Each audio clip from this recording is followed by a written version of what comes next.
Breaking news చూస్తున్నాం. Telangana CM Revanth Reddy కీలక ప్రకటన చేశారు. మున్సిపల్ శాఖ మంత్రిగా డాక్టర్ రంజిత్ రెడ్డిని ఆయన ప్రకటించారు. ఈ కీలక నిర్ణయం తర్వాత రాజకీయ వర్గాల్లో చర్చనీయాంశంగా మారింది.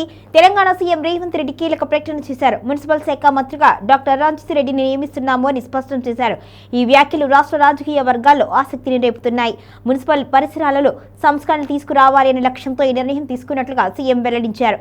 పట్టణాభివృద్ధి, మున్సిపల్ సేవలను ప్రజలకు మరింత సమర్థవంతంగా అందించాలి అంటే బలమైన నాయకత్వం అవసరము అని ఆయన పేర్కొన్నారు. ఆ దిశగా డాక్టర్ రంజిత్ రెడ్డి అనుభవం, సామర్థ్యాన్ని ఉపయోగించుకోవాలి అని భావిస్తున్నట్లుగా వెల్లడించారు. ఇక డాక్టర్ రంజిత్ రెడ్డి ప్రజా సమస్యలపై అవగాహన కలిగిన వ్యక్తి అని, మున్సిపల్ శాఖకు సంబంధించి కీలక అంశాలను సమర్థవంతంగా నిర్వహించగలరు అని సీఎం అభిప్రాయపడ్డారు. పట్టణాల్లో పారిశుద్ధ్యం, తాగునీరు, రహదారులు, డ్రైనేజ్, పట్టణ మౌలిక వసతుల అభివృద్ధికి ప్రాధాన్యం ఇవ్వనున్నట్లుగా వెల్లడించారు. మున్సిపల్ శాఖలో పెండింగ్ లో ఉన్న పనులను వేగంగా పూర్తి చేయాలి అని, అవినీతి లేకుండా పారదర్శక పాలన అందించాలి అని ఇదే ప్రభుత్వ లక్ష్యము అని సీఎం వెల్లడించారు. డాక్టర్ రంజిత్ రెడ్డి మంత్రిగా బాధ్యతలు చేపట్టిన తరువాత పట్టణ పాలనలో స్పష్టమైన మార్పులు కల్పిస్తాయి అని ధీమా వ్యక్తం చేశారు. ఈ ప్రకటనతో మంత్రివర్గ విస్తరణ, శాఖల కేటాయింపుపై కొత్త చర్చ మొదలైంది. ఇక మున్సిపల్ శాఖ మంత్రిగా డాక్టర్ రంజిత్ రెడ్డి నియామకం ఖరారైతే పట్టణ రాజకీయాల్లో కీలక మార్పులు చోటు చేసుకునే అవకాశం ఉంది అని రాజకీయ విశ్లేషకులు అభిప్రాయపడుతున్నారు.